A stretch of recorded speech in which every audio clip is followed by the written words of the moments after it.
वो है। फिर बच्चा बड़ा होगा 5-6 साल को, फिर वो स्कूल में भेज दिया। चौथा गुरु जो दीक्षा दी, चौथा गुरु जो शिक्षा दी ना, तब संसारी मारे चीना। जो भौतिक विद्या का ज्ञान कराता है वो चौथे दर्जे का जो मास्टर है, जो स्कूल में पढ़ाई करा रहे हैं, वो संसार का ज्ञान कराते हैं, वो चौथे दर्जे का गुरु है। उसको भी सम्मान करो, जाके ही मिल जाए, इज्जत करो, लेकिन उससे भी आत्मा का कल्याण नहीं होगा।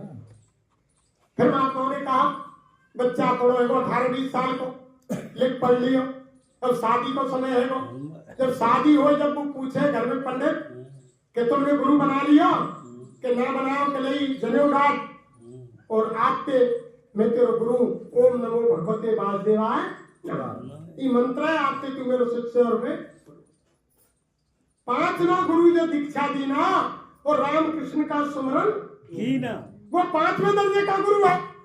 तो भगवान के भजन का रास्ता बता रहा है।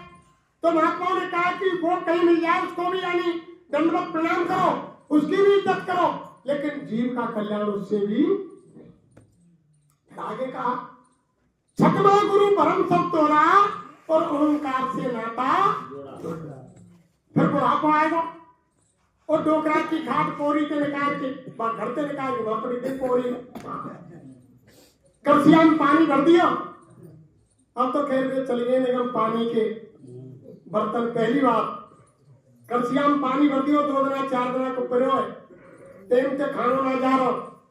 जब कोई 7 बार निकल लो मार के मजे गुरुदेव करी के कौन है भैया के फलाने थोक को के का रो भैया के भैया कछी ना चलती को नाम। जब हाथ पान चले, जब तो घरवाली सेवा करे, बहू बेटा सेवा करे, भैया भीतर से निकाल की खाट में पटक दई और कई दिन को पानी भर रो, कोई रोटी दे जाए ना दे। जब ये कह रहे अरे भैया दादा कोई काम को ना है, ओम नाम सबसे बड़ो और इससे बड़ो ना कोई, और जो आपको स्मरण करे तो शुद्ध आत्मा। 6वां गुरु परम सब तोड़ा, ओंकार से नाता जोड़ा। 6वें गुरु में कहा कोई किसी का नहीं है दुनिया में, सब मतलब के। अब तू भाई को ध्यान दे भैया, भाई के काम चलाएगो। महात्मा कह रहे हैं कि 6वें गुरु से भी जीव का कल्याण हो जाता है। नहीं है, वो भी कहीं तुम्हें मिल जाए तो उनको प्रणाम करो, उनकी इज्जत करो। फिर कहा है जब 6वें भावर पे बेटी साधन की ना भई तो 6वें गुरु पे कैसे। फिर क्या कहा 7वां गुरु सत्य शब्द लखावा और जहां का जीव तहां पहुंचावा। जब तक वो सतगुरु नहीं मिलेंगे तब तक जीव की कल्याण नहीं। जो रामायण में लिखा है कि सतगुरु मिले तो सब मिला, सारी चीज रामायण में लिखी हुई है कि सतगुरु मिले तो सब मिला, नहीं तो मिला न कोई। और मात पिता सुत बांधवा ये तो घर घर। सतगुरु जिनको मिल गए तो सारी चीज मिल गई। कुटुंब परिवार ये तो रावण की 1 लाख पुत्र 1.25 लाख नाती, 33 करोड़ देवता जेल में डाल रखे, काल पार्टी पे बांध रखो, भैया 20 रुपये सही। कितनी ताकत थी रावण के अंदर, लेकिन बुरे कर्म के सब गयो, धन धर्म और वंश ना माने तो देख लो रावण दुर्योधन और कंस, सारी चीज चली गई। आज कोई उनका नाम रखता है, इतने बलशाली थे, इतने वैभवशाली थे, उनके पास धन महल मकाने गाड़ी घोड़ा सारा वैभव था, लेकिन उनका नाम कोई रखे परिवार में। काउ को रावण नाम मिलेगा, काउ को कंस मिलेगा, काउ को दुर्योधन मिलेगा, कोई के नाम धरे, कोई मंत्रा धरे, कोई नहीं धरता। जो बुरे कर्म करते उनकी सारी चीज खत्म हो जाती है प्रेमी। तो सतगुरु खोजरी प्यारी जगत में दुर्लभ रतन ये। सतगुरु की तलाश करो, जब वो मिल जाए तो उनसे रास्ता ले लो, तुम्हारा काम हो जाए। संसार में गुरु तो हर काम के। अभी तो मैं सत्संग में आए, कोई बाहर का आदमी आया, 4 बार पूछी कि भैया सत्संग कहाँ है रो के वहां चले जाओ बढ़िया पारे में होरी में, तो तुमने रास्ता बता दिया तो तुम उसके गुरु। खेती को काम कर रहे उसमें कोई काम बता दियो, गुरु है। गुरुओं की गिनती कोई नहीं कर सकता, गुरु तो बहुत है, लेकिन सतगुरु केवल एक है। एक होता है सब। और भक्त के महात्मा एक मिलते हैं, अनेक नहीं मिलते। वो कहिए ना, सिंगन के लेड़े नहीं और हंसन की नहीं पात और लालों की नहीं बोरियां और संतों की नहीं जमा।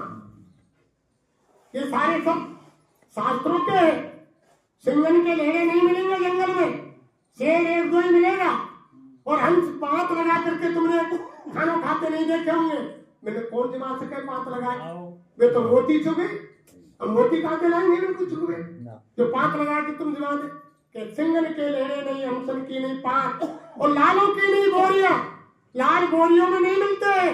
किसी बिल्ले सेठ साहूकार राजा महाराजा के पास 1 2 4 लाल, इतनी कीमत होती है लाल की। बोरियों में नहीं मिलेगी, 1 2 4 लाल मिलेंगे। और संतों की नहीं जमात नहीं मिलेगी। भक्त का संत केवल एक होता है धरती पर, अनेक संत नहीं होते। अगर तुम नहीं मानते तो मैं आपको दृष्टांत देता हूं। जिस समय पांडवों ने महाभारत को जीत लिया, जब उन्होंने यज्ञ यज्ञ किया, विजय का यज्ञ किया, जब यज्ञ किया, पहले समय ऐसा था त्रेता द्वापर के अंदर, सतयुग के अंदर, कि जब यज्ञ पूरी हो जाई तो आकाश में घंटा बज जाओ, ऑटोमेटिक बज जाओ। कब यज्ञ पूरी गले को रह जाती थी। जब यज्ञ पांडवों ने कर दी, बहुत साधु महात्माओं को खाना खिला दिया, घंटा नहीं बजा। जब घंटा नहीं बजा तो योगेश्वर कृष्ण के पास पांडव गए और पांडव ने पूछा कि महाराज यज्ञ पूर्ण हो गई और घंटा बजा ही नहीं। भगवान कृष्ण बोले कि तुमने किसी संत को भोजन नहीं कराया। जब युधिष्ठिर बोले कि महाराज तुम ये क्या कह रहे हो? मैंने मेरे हाथ से हजारों लाखों संतों को भोजन कराया। जब कृष्ण बोले कि वो संत नहीं थे, वे भेषधारी थे, लाल पीले धोड़े कपड़े जटाजूट में भेषधारी थे, वो संत नहीं थे। अगर संत भोजन कर लेते तो घंटा बज जाता। फिर योगेश्वर से पूछा कि महाराज वो संत है का? कि इस समय काशी में जाति के हरिजन है, सुपच सुदर्शन, सुपच भंगी, सीधा शॉर्ट में लोग कह देते थे, उनका नाम था सुपच सुदर्शन। वो संत थे भक्त के, कि उनके पास जाओ, उन्हें लाओ, अगर वो भोजन कर लेंगे तो तुम्हारी 1 घंटा बच जाएगा। भीम ने कहा कि महाराज मैं अभी लेकर आता हूं। 7 हाथियों का 60,000 हाथियों का बल था। अपमान के कारण भीम चला गया। उधर साधना पर सुपच महाराज बैठे हुए थे और उन्हें मालूम हो गया कि भीम आ रहा। साधना पर बैठ गए। भीम जैसे ही वहां पहुंचा, जाकर के दंडवत प्रणाम किया, परिक्रमा लगाई। दंडवत प्रणाम करने के बाद सुपच महाराज ने आंखें खोली कि बच्चा कैसे आना हुआ? कि महाराज हमारी यज्ञ अधूरी है, अगर आप चले और भोजन कर ले तो हमारी यज्ञ पूर्ण हो जाएगा। बच्चा देख, जिसने 100 यज्ञ किए उसके यहाँ हम जाते कि महाराज हमारी तो पहली यज्ञ, हमने तो सोना कर, तो बच्चा हम नहीं जाएंगे। अब भीम ने कही कि चल तू वो कौन है? तू तो कह रहा तेरी में तेरी कुटिया समेत तो आश्रम समेत सब उठा के ले चल। अब सुपच महाराज को अंतर में, वो तो पूरे महात्मा थे, संत थे, घटकी जानने वाले थे। वो समझ गए कि इसके विचार गलत आ रहे हैं भीम के, कि क्या तो राजी के चलो नहीं कुटिया समेत उठा के। और सुपच ने फिर कहा कि चलो इसका अपमान ही खत्म कर दे, कि बच्चा कोई बात नहीं, चलो हम तुम्हारे साथ चलेंगे। हमारी खाद की पार्टी से हमारी सुमरनी वो माला टंगी हुई है और उसको उठा। अब भीम अंदर गया झोपड़ी में, अब वो माला उठाई, पूरा जोर लगा लिया, लेकिन पाए थे माला। सारी दृष्टि संत ने उसमें जमा दी। जैसे उस समय विश्वामित्र ने जब धनुष से गुआ था, धनुष में ऐसी ताकत नहीं थी, जब सीता उठा ली और वे बड़े बड़े भूप आए, भूप सहस्त्र 10 ये कई बारा लगे 58 तो नहीं तारा, तो ऐसी ताकत थोड़ी थी। लेकिन गुरु की दृष्टि उस पर पड़ी हुई थी, कोई उसको नहीं उठाने वाला था। तब राम को आदेश दिया विश्वामित्र ने, तब उन्होंने क्या किया कि गुरु प्रणाम मने मन कीना और अत लागव धन उठाए। किसी को मालूम ही नहीं पड़ी। भगवान राम ने मनी मन में गुरु विश्वामित्र को प्रणाम किया कि गुरुदेव मेरी रक्षा करना, मेरी लाज रखना। अंतर में प्रणाम किया और उधर समझ गए, धनुष से थे उन्हें दृष्टि हटा दी, हाथ में लियो लेते जो टुकड़ा है। तो ऐसे ही सुपत ने अपनी माला पर दृष्टि टिका दी, भीम ने सारी ताकत लगाई, फिर भी माला नहीं बाहर आ गए। आकर के क्या हुआ, कुछ नहीं बोले और वहां पे लौट के सीधे हस्तिनापुर चलेंगे। महात्मा ने कुछ नहीं कहा। घर आए, पांडवों ने पूछी के सुपत महाराज ले आए। अरे के महाराज ने तो मना कर दी कि मैं 100 यज्ञ करूं बाकी जाऊं, ऐसे ना अपनी पूरी बात नहीं बताई कि मैंने पूरी कोशिश कर ली, कुछ नहीं। अब फिर ये बात द्रौपदी के पास पहुंची प्रेमी, और द्रौपदी ने कहा कि चलो मैं लाती हूं। और द्रौपदी और पांचों पांडव फिर पुनः दोबारा सुपत महाराज के पास पहुंच गए। वही ध्यान पर बैठे हो, मालूम पड़ गई पांचों पांडव और देवी द्रौपदी आ रही है। परिक्रमा लगाई, हाथ जोड़ के विनती की। सुपत महाराज ने आंख खोली, जब बोले कि अरे देवी कैसे आना हुआ, कि महाराज वो हमारी एक अधूरी है, इसलिए मैं तुम्हें बुलाने के लिए आई। तब कोई बात सुपत ने फिर कही कि देवी मैं उनके यहाँ जाता हूँ जिन्होंने 100 यज्ञ किए होंगे। वो यानी अपारी शक्ति थी द्रौपदी। फिर उन्होंने क्या कहा, जो रामायण में लिखा हुआ है कि संत दरस को चाहिए। अब क्या करें द्रौपदी महात्मा से, संत दरस को चाहिए तज माया अपमान, और जो जो पर आगे धरे कोटन यज्ञ समान।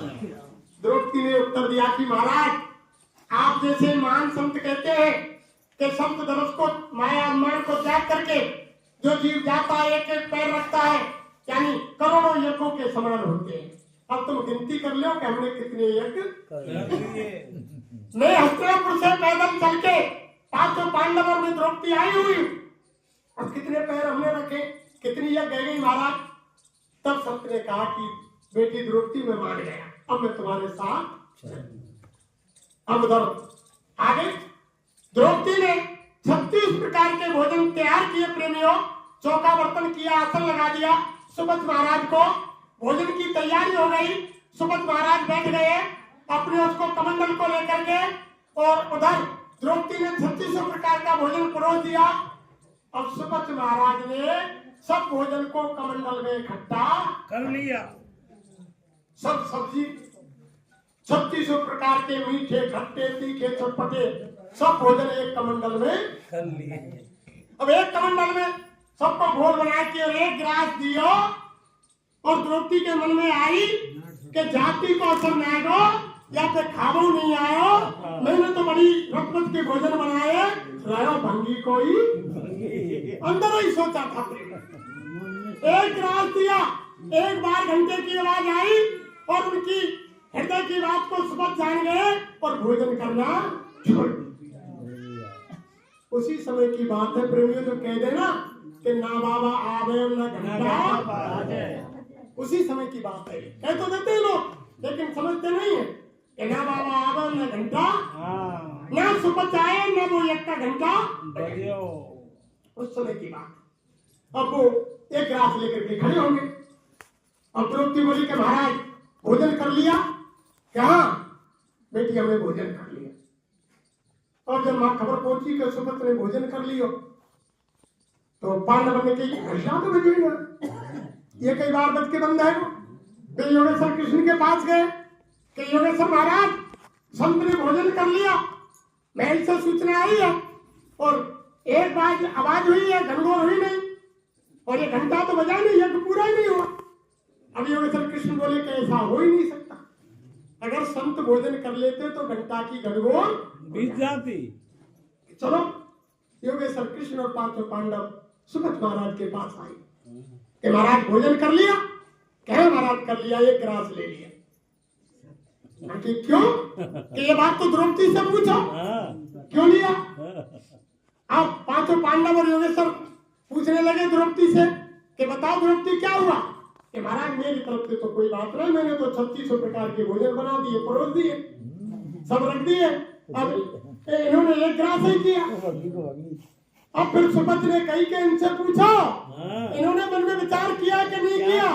मैंने सारे भोजन जब एक बर्तन में मेरे कमंडल में मिला लिए, एक ग्रास दिया, तब इनके मन में आई कि मैंने तो बड़ी मेहनत से भोजन बनाए, इन्हें सबको मिला लिया, कोई स्वाद नहीं लिया, जाति का असर नहीं गया, भंगी का ही भंगी।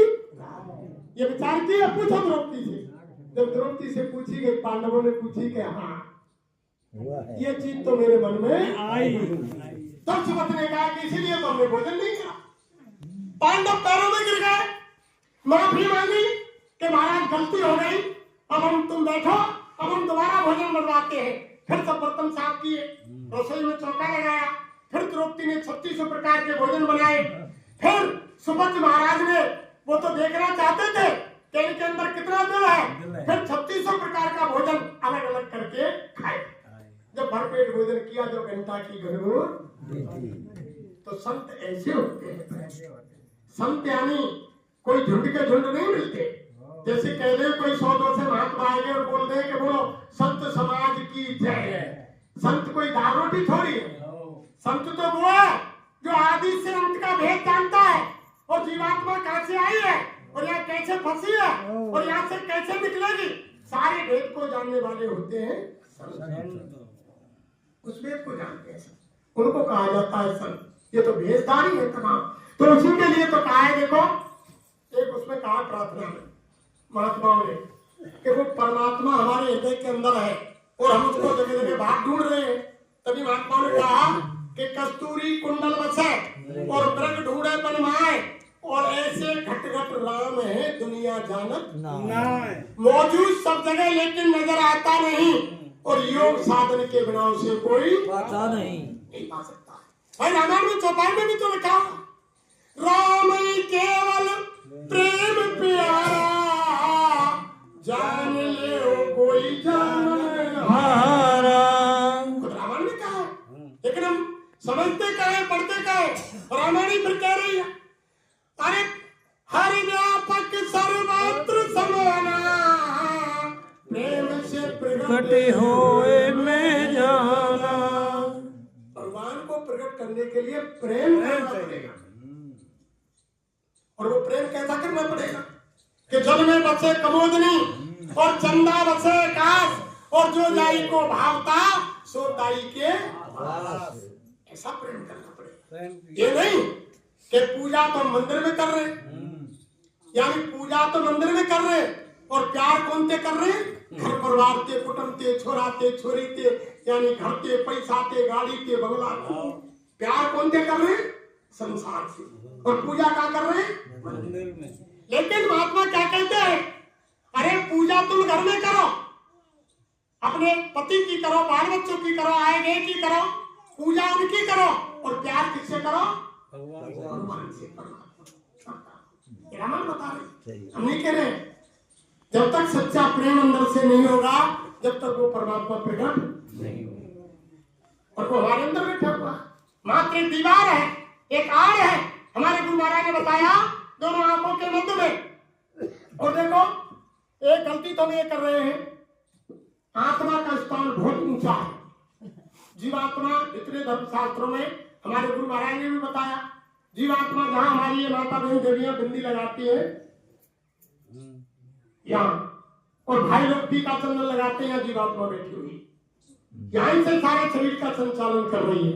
जैसे तुम्हारे गांव में बिजली घर बने, अगर वहां पे लाइन काट दी जाए तो 4 गांव की बत्ती,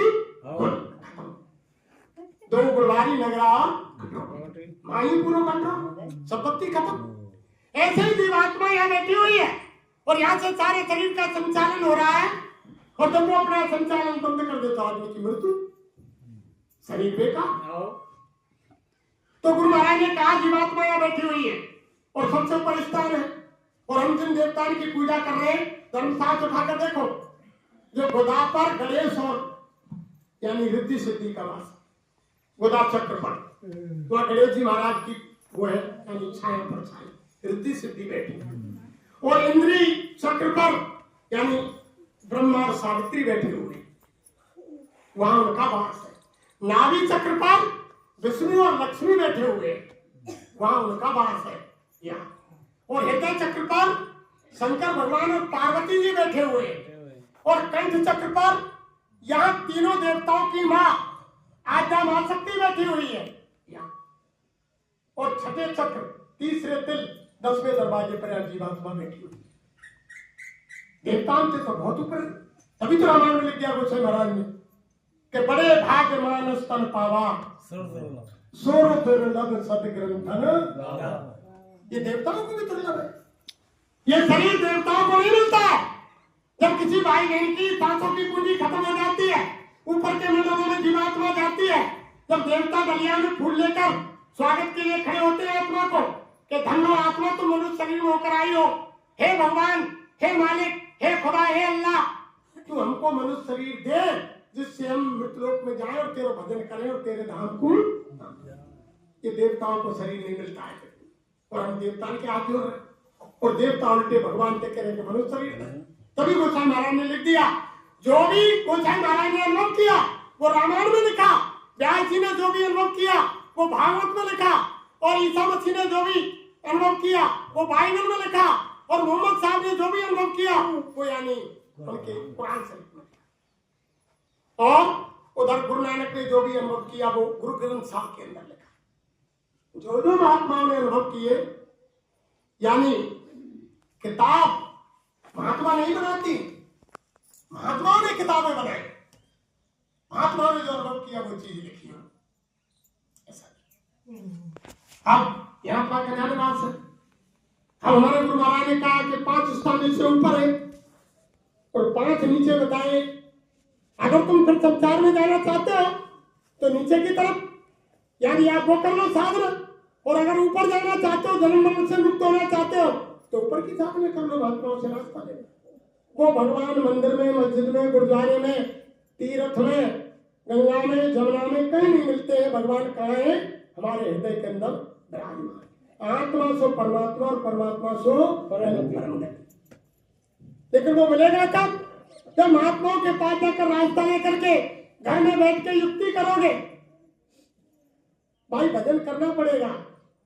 भाई हम बार बार के रोटी परोस दे जाए और तुम पुकारे सुबह से शाम तक थाली सामने धर दे, खूब पकवान बनने, लड्डू है, पूरी है, खीर है, पुआ है, हलवा है, और तुम पुकारे के रोटी रोटी रोटी रोटी रोटी रोटी, बताओ पेट भर जाएगा? कब भरेगा? जब तोड़ के गंसा देंगे, खाएंगे, मेहनत करेंगे तभी तो भरेगा। इसलिए भगवान का भजन करना पड़ेगा। जब तुम भजन करेंगे बैठ के तो भगवान का दीदार दर्शन होगा, घर में होगा। और जिन भाई बहनों ने भगवान का दर्शन किया इसी मनुष्य शरीर में किया, जीते जी किया, मरने के बाद भगवान कदापि नहीं मिलते। कौन की शंका हो? मीराबाई ने जीते जी प्राप्त किया, अपनी धर्म पुस्तक में लिखे कि भगवान को मैंने देखा। सहजो बाई वो लिख गई कि मैंने भगवान को देखा। दादू, मीरा, पलटू, नानक, दरिया, और उधर तुम्हारे भीखा साहब, चरणदास, तुलाराम जी, गोस्वामी, गुरु नानक, और यानी कबीर साहब, राधा स्वामी, जितने तमाम धरती पर कितने संत हुए, सबने लिखा कि भगवान का दीदार दर्शन मैंने इसी मनुष्य मंदिर में जीते जी किया। मरने के बाद भगवान सारी चीज जीते जी का सारा मेला शान और ये शौकत है, और जीते जी के रंग महल है, जीते जी की रौनक है, और ना कुछ लेकर आया बंदे, ना कुछ लेकर जाएगा। वो नदामत वाले इंसान मिट्टी में याद चलेगी नंगी तेरी भंगी कफन उठाएगा। वो नदामत वाले इंसान मिट्टी में। ये तो मनुष्य शरीर उस मालिक ने दया करके अपनी बात उस परमपिता परमात्मा के भजन के लिए दिया। आरुद्रा भेचुनथुरम, पेट भरना, बच्चे पैदा करना, बच्चों की परवरिश करना, ये तो जानवर पक्षी भी करते हैं। बच्चा पैदा जानवर भी करते हैं, पक्षी भी करते हैं। छोटी छोटी भैंस चिड़िया होती है, कितना सुंदर घोंसला पेड़ पर बनाती है। एक एक घास का तुलका ला करके तुम माए उधेड़ू ना सके इतना सुंदर घोंसला बनाती, कितना सुंदर बनाती। अंदर बच्चा पैदा करने को अलग और बाहर बैठने को पोर्शन। देखा ना तुमने? भैया का घेसवा में लावे खेले हुए बच्चा कितना सुंदर घोंसला बनाती है। एक एक टांग लाए, बता ना कोई सुई है ना डोरा है, चौथाई तो दे ऐसा कुछ देगा घोंसला कोई उधेड़ ना सकेगा। तो बच्चे पैदा वो भी करती है, दूर दूर से दाना लाती है, उनकी परवरिश करती है। तो महात्मा कह रहे हैं जिन कामों को जानवर पक्षी कर रहे हैं उन कामों को मनुष्य शरीर पा करके आप करें तो जानवर पक्षी और मनुष्य में फिर कोई अंतर नहीं। ऐसे जानवर पक्षी ऐसे भाई हमने जन्म लेते मरते ना जाने कितने युग युगांतर बीत गए। हम हर जगह हर योनि में 4 खान 84 लाख योनि में माँ बाप बने, बच्चा पैदा किए और वहां उनको जन्म दिया और फिर शरीर छोड़ दिया, फिर माँ बाप बने, फिर बच्चा पैदा किए और फिर छोड़ दिया। कितना समय हो गया? 4 खान 84 लाख योनि में। और अब की बार दया करके मालिक ने भगवान ने मनुष्य शरीर दिया। सभी तो बच्चा पैदा कर रहे, सांप हो, बिच्छू हो, यानी कीड़ा हो, मकोड़ा हो, कुत्ता हो, बिल्ली हो, शेर हो, बगेर हो, सब बच्चे पैदा करते हैं, जन्म देते हैं और मर जाते हैं, जन्म देते हैं। तो रात दिन लब 84 खत्म भई ना, कोट कलप युग 4 गए और कहा करूं नाक में दवा गई, मरते मरते हार गए। जन्म लेते मरते हम हार गए। अब की बार दया करके मनुष्य शरीर आप भाई बहनों को मिला है, इसलिए गई सो गई, अब वही सही में अपनों काम अब भी काम बना ले, अब भी बदल कर ले। हमारे गुरु महाराज ने कहा बच्चे बच्चियों, अगर तुमने भूखे को भोजन, प्यासे को पानी यानी पिला दिया और किसी की यानी सेवा कर दी। आज के जमाने में देखो उल्टो तो राग है, बगल में कोई पड़ोसी भूखो मर रहा होगा तो हम तुम काटेंगे कि यह यहाँ है बगल में, और कोई आदमी मर गो तो बाद में दूर से चल के आएंगे कि यार कंडा डाल में तो बहुत बड़ा पुण्य है, यानी मरे को कंडा लकड़ी डाल में तो पुण्य समझ रहे, और बगल में भूखो मर रहा आपको तो जैव पुण्य समझ रहे।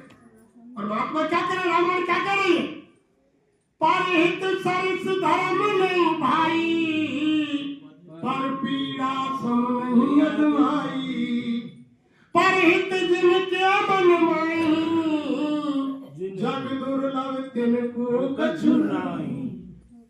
सीधी बात करें, हम रामायण को पढ़ तो लेते हैं, अगर एक चौपाई को निकाल के जीवन में ढाल ले तो जीवन को कल्याण है, लेकिन उसको समझते हैं कि परहित सरिस धर्म नहीं भाई, दूसरे की भलाई करने के, दूसरे को सुख देने के समान कोई दूसरा धर्म नहीं है, और दूसरे को कष्ट पहुंचाने के समान कोई दूसरा पाप नहीं। और जिनके हृदय के अंदर दूसरे की भलाई, दूसरे को सुख पहुंचाने का परित है, उनको संसार में कोई चीज कठिन दुर्लभ नहीं। तो हमारे गुरु महाराज तो ये कहते हैं कि प्यासे को पानी पिला दिया, भूखे को भोजन करा दिया, तो दोबारा वो मनुष्य शरीर तुमको दया करके दे ही देगा। अगर तुमने ऐसा नहीं किया तो फिर ये मनुष्य शरीर आपको दोबारा नहीं मिलेगा। तो महात्मा ने क्या लिखा देखो, जय गुरुदेव, जय गुरुदेव। खोजरी पिया को निज घट में, खोजरी पिया को निज घट में, खोजरी पिया को निज घट में, खोजरी पिया को निज घट में, तुम पिया से मिलना चाहो, जो तुम पिया से मिलना चाहो, तो भटको मत जग में, तो भटको मत जग में, खोजरी पिया को निज घट में, खोजरी पिया को निज घट में। अगर तुम पिया परमात्मा से मिलना चाहते हो, जैसे संसार का पति इंसान होता है, ऐसे ही आत्मा के पति वो परमात्मा है, परमपिता परमात्मा, जिसकी हम रात दिन खोज में लगे हुए कि मंदिर में मिलेगो, मस्जिद में मिलेगो, तीर्थ में मिलेगो, राम सागर में, गंगा सागर में, हरिद्वार में, काशी में, कहाँ मिलेगा, रात दिन उसकी तलाश में भटक रहे हैं। तो यानी संत कहते हैं कि तुमको भटकने की जरूरत नहीं, अगर तुम पिया परमात्मा से मिलने चाहते हो तो वो तुम्हारे हृदय के अंदर विराजमान हो जाए। फिर क्या कहा, तीर्थ भारत करम आचारा, तीरथ व्रत कर्म आचारा, ये अति काम में मग में, ये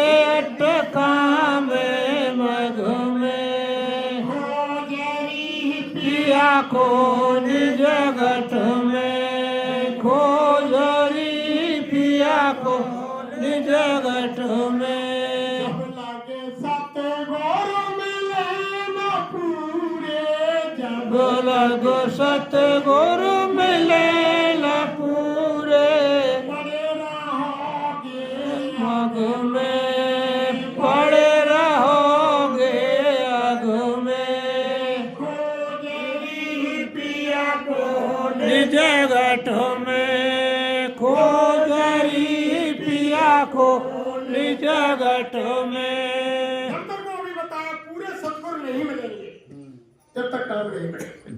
रामायण में साफ लिखा है कि वेद पुराण सत वो भाई और सूरज नहीं अधिक अधिक उर्जाई। रामायण में लिखा हुआ है कि वेद पुराण यानी जीव को निकलने के सुलझने के लिए बहुत रास्ते बताए हैं उनमें। अगर तुम उनमें फंस जाओगे सुलझोगे नहीं, उल्टे उनमें उलटते चले जाओगे। क्यों कि यानी जो 1,00,000 श्लोक ऊपर से ब्रह्मा जी ने लिखे, ऊपर से वेदवाणी हुई, जब 1,00,000 श्लोक लिखे उनमें 80,000 कर्म कांड, 16,000 उपासना कांड और 4,000 ज्ञान कांड। एक एक श्लोक ऐसा है कि तू सारा जीवन हमारा तुम्हारा निकल जाएगा, एक श्लोक का अर्थ नहीं लगा।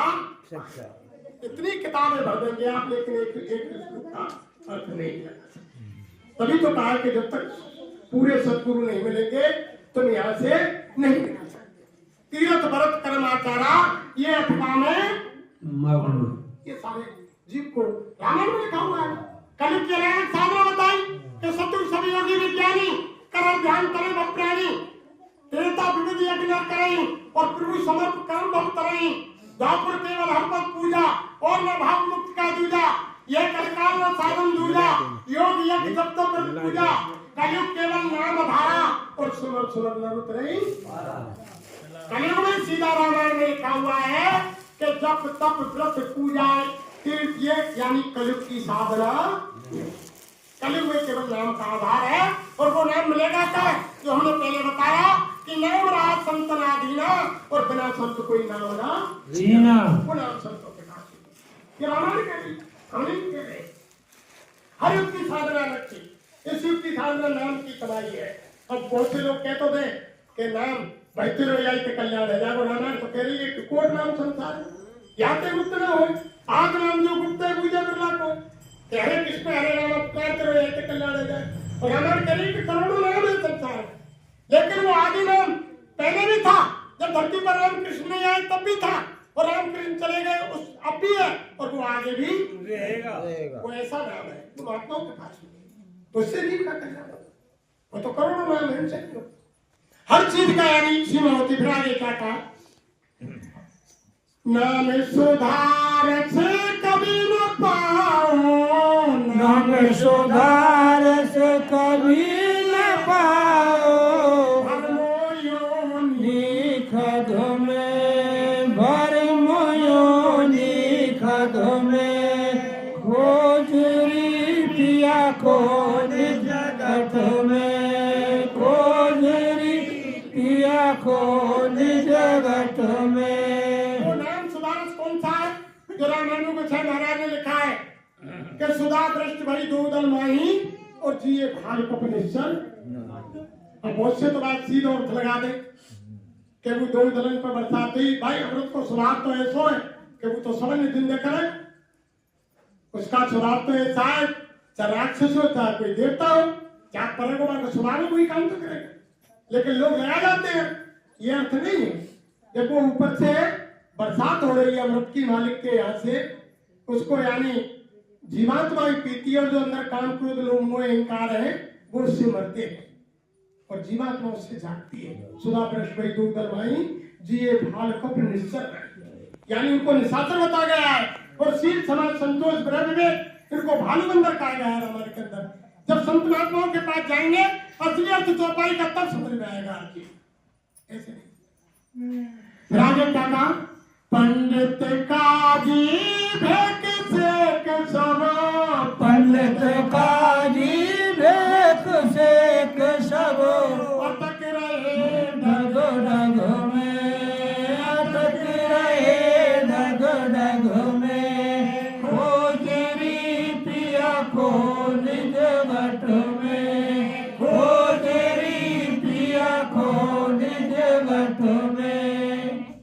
कह रहा कि भैरव की पूजा करो वो बढ़ो ज्यादा, और कोई कह रहा कि देवी की पूजा करो, कोई कह रहा हनुमान की करो, कोई कह रहा राम की करो, कोई कह रहा कृष्ण की करो।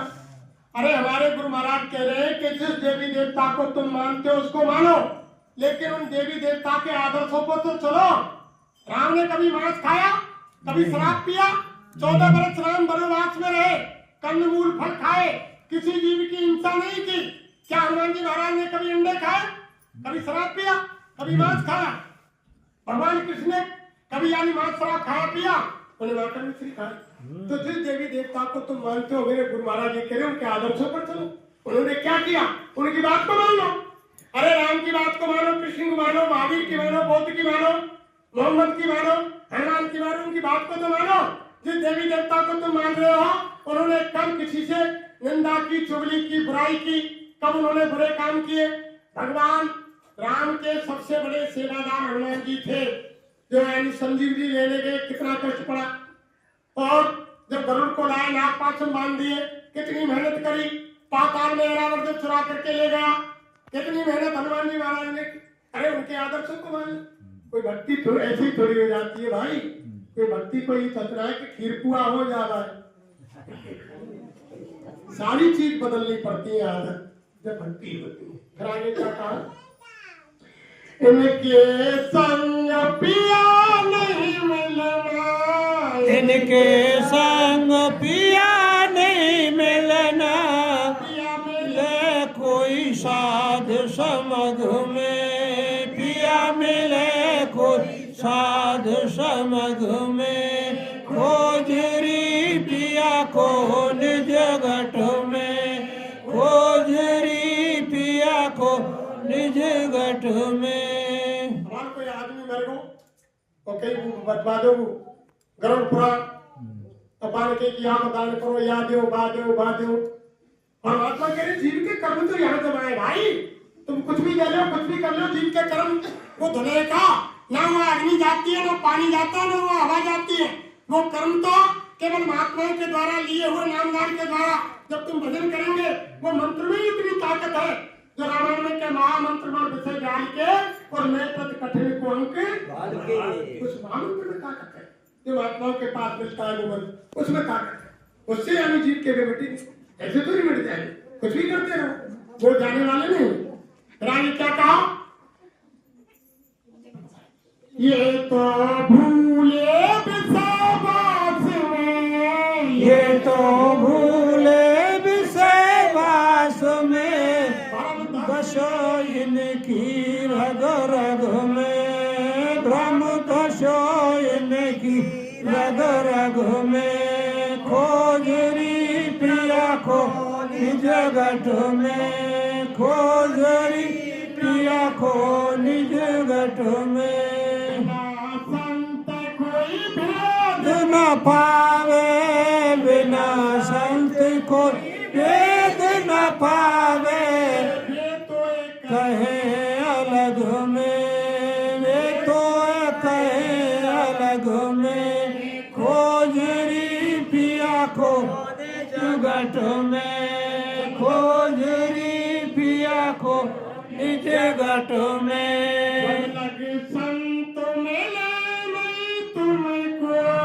जब लग संत मिले नहीं तुमको, इन ठग में खाए ठगोरी, इन ठग में खोजरी निज गठ में। पूरे संत नहीं मिलेंगे प्रेमियों, इस संसार के ठगों में हम ठगते जाएंगे, कोई यानी रास्ता दूसरा नहीं मिलेगा। अंत में मनुष्य शरीर छूट जाएगा। फिर क्या कहा, सतगुरु शरण गो तो हरि दम, सतगुरु शरण गो तो हरि दम, मिलो ज्योत जगमग में, मिलो ज्योत जगमग में, खोजरी पिया को निज गठ में, खोजरी पिया को निज गठ में। जय गुरुदेव। देखो आज से ही मंदिर में पूजा पूजा करो, परिक्रमा दो, कुछ करो, लेकिन भजन कर लो जरूरी है। आज से ही संकल्प लो। जैसे हम सुबह दोपहर शाम 3 समय भोजन करते हैं, सुबह नाश्ता, दोपहर को भोजन, फिर शाम को भोजन, किसके लिए? शरीर की रक्षा के लिए। और शरीर की कीमत किसके पीछे है? आत्मा के पीछे। आत्मा निकल जाए जब तक हमें 6 टाइम भोजन भरियों पर ही खड़ो, आत्मा के पीछे कीमत है।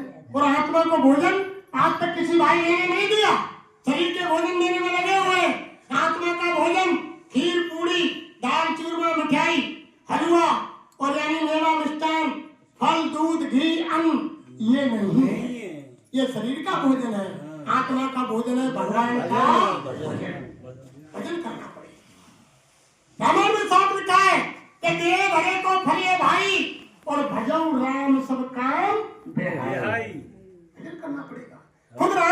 खुद शंकर भगवान से पार्वती ने पूछा कि देवों के देव दुनिया में सत्य क्या है, तो शंकर भगवान ने यही कहा, उमा कहूं मैं अनुभव अपना, सत्य हरि भजन जगत सब। ये बात शंकर भगवान ने, और ये बात काकभूषण गरुड़ का ये संवाद हुआ। गरुड़ को जब अहंकार छा गया कि ये कैसे भगवान है, अगर मैं इनका नाक पांच नहीं काटता तो सुबह इनके खून का पानी हो जाता और इनके प्राण निकल जाते। उछलते कूदते जा रहे थे कि ये कोई भगवान नहीं है, प्राण तो मैंने बचाए इनके। जब शंकर भगवान रास्ता में मिले कि मिले गरुड़ मार्ग में मोही और कमल भांत समझावो खड़ जावे खट्टी भाषा। शंकर भगवान से कही के महाराज तुम कह रहे थे भगवान को अवतार है, बेटे से भगवान है, मैंने या तो रात 5 में मैंने बांध दिया मेघनाथ ने, रात में खून का पानी हो जाता, सुबह मर जाते, ये तो मैंने बचाए, बेटे से भगवान है। तो शंकर भगवान ने कही कि पक्षी की भाषा को पक्षी जानता है, मैं रास्ते में मिला हूँ, तुम यानी कछु समय यानी जाओ तुम नीलगिरी पहाड़ पर और वह सत्संग करो काकभूषण से, और जब तुम्हारा संशय खत्म होगा। फिर वहां भी उन्होंने यही कहा है कि निजी अनुभव में कहूँ खगेशा, बिन हरि भजन न जाए कलेशा। यही कहा है, बिना भगवान के भजन के जीवन के कलेश खत्म नहीं होते। आज ही तुम करके देखो, सुबह कितनी सुख शांति मिलेगी। हम तो रामायण की बात बता रहे हैं, कोई अपनी तरफ से बना के नहीं कह रहे। और ये महात्माओं ने भी कहा जब तक भजन नहीं करोगे तब तक कुछ नहीं होगा, बैठ के भजन करना पड़ेगा। अरे वो भजन तो ऑटोमेटिक हो रहा है, ढोलक मजीरा और यानी गाने बजाने, इसका नाम भजन नहीं। महात्मा कहते हैं कि वो भजन तो ऊपर हो रहा है, वो 3600 राग और 6 प्रकार की राग रागनियां वो बज रही है, केवल वो अंदर के कान हमारे सुनने से बंद हो गए। ऊपर के राग रागनियों को जब बाहर के कान बंद करके तुम ऊपर ध्यान देकर सुनोगे, जब वो सुनाई देंगे, सुनने का नाम भजन, सुनने का नाम भजन। जब वो सुना जाएगा, जब परमात्मा सामने प्रकट होगा, आपस में दीदार दर्शन होगा, तो देखने का नाम ध्यान, देखने का नाम ध्यान। तो देखेंगे तो ध्यान होगा कि हम ध्यान कर रहे हैं परमात्मा का। अरे भाई मोटी बात समझो, हम किसी के घर पर गए, दरवाजा खटखटाया, आवाज लगाई, घंटी बजाई, अंदर के मालिक ने सुनी कि कोई मुझे याद कर रहा है। उसका नाम है सुमरन, जो 8 माला लेकर के गुरु महाराज ने बताया, ध्यान, भजन और सुमरन। सुमरन का मतलब है दरवाजा खटखटाना। जिस मालिक का रूप नाम लेकर के जब हम सुमरन करेंगे तो वो कहेगा कि मुझको याद कौन कर रहा है, हमने दरवाजा खटखटाया। जब वो दरवाजा खटखटेगा, वो वहां से खड़ा होकर आएगा। जब खड़ा होकर आएगा तो जब वो कहेगा कौन, तो बाकी आवाज हम सुनेंगे तो कहेगा वो भजन, सुनने का नाम भजन। और जब वो दरवाजा खोल के जब सामने आएगा, दोनों का आमना सामना होगा, तो देखने का नाम ध्यान, देखने का नाम सीधी बात है। इसका नाम है दरवाजा खटखटाना। और उसकी आवाज, वो अंदर से क्या बोल रहा है, उसकी आवाज को सुनना ही हो गया भजन। आमना सामना हुआ, दरवाजा खोल दिया, उसका नाम हो गया ध्यान। सीधी बात, वो तो हो रहा है, केवल तुमको सुनना और देखना है। खाली आंख बंद करके, बाहर की आंख बंद करके सामने सीधा देखना है, वो ध्यान हो जाएगा। बाहर के कान बंद करके ऊपर जो आवाज हो रही है, जिसको कलमा कहते हैं, आयत कहते हैं, आसमानी आवाज कहते हैं, और देवी वाणी कहते हैं, अनब वाणी कहते हैं, देवताओं की वाणी कहते हैं, उसको सुनना है। जैसे कहते थे कि वृंदावन बंसी बजी और मोहे तीनों लोग, और बेन और मोहे नहीं रहे कौन से लोग। फिर कवि ने क्या कही है कि वृंदावन में ना बजी, वृंदावन में ना बजी, और बाजी हो रही ठोर, और ना बजाई कृष्ण ने बजवैया कोई दूसरी जगह बजी थी। लेकिन हम तुम नहीं समझ पा रहे। उसी बंसी की ताल को गुरु महाराज सुनवाना चाहते हैं। वही घंटा संग जो राजगृह मंदिर में ठोकते हैं, ये ऊपर की नकल है। वो 24 घंटे इस मनुष्य मंदिर में बज रही है। लेकिन हमारे कर्मों के कारण अंदर की आग कान जीवात्मा के बंद हो गए, इसलिए सुनाई नहीं। तो आज से संकल्प लो कि हम भजन करें, और भजन करना ही कि भजन की दौलत ही संग जाएगी। और जो खराब समय आ रहा आगे, स्वामी ने कही अभी तुमने महंगाई ना देखी, भुखमरी ना देखी, बरसातों का काल ना देखे, भूकंप ना देखे, लड़ाई झगड़े ना देखे, अभी महंगाई ना देखे, अभी तो आ रही है। उनमें तुम्हारा कुटुंब परिवार रुपया पैसा, तुम्हारे मकान बीवी बच्चे कोई सहायता नहीं करेगा। उस समय केवल भगवान का भजन ही ढाल तलवार का काम करेगा। रात दिन तुमने देखो ना पंजाब में कहा है, पानी से कुदरत ने कहर मचा के, तो वो सारी चीज आ रही है। इसलिए भजन करो समय निकाल कर। जय गुरुदेव। आज से तो 1 मिनट के लिए कीर्तन बोलो। जय गुरुदेव, जय गुरुदेव, जय गुरुदेव, जय गुरुदेव बोलो भैया, यही के पार लगदी नैया। जय गुरुदेव, जय गुरुदेव बोलो भैया, यही के पार लगदी नैया। जय गुरुदेव, जय गुरुदेव बोलो भैया, यही के पार लगदी नैया। जय गुरुदेव, जय गुरुदेव बोलो भैया, यही के पार लगदी नैया।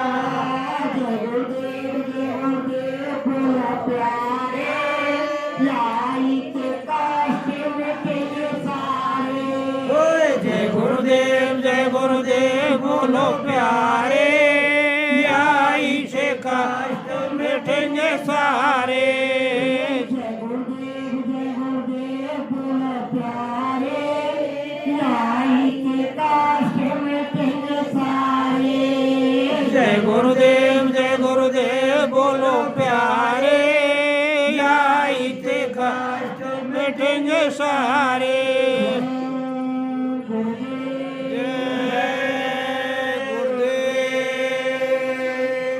पैसा थोड़ी खर्च करो। आज शाम को जब घरगृहस्थ को काम खत्म है जाए, पूरे परिवार की, बाल बच्चों की, अपने आदमी समन की सेवा है जाए, जब कोई काम नहीं खाट में सोवे जाए, तो रजाई ओढ़ के बैठ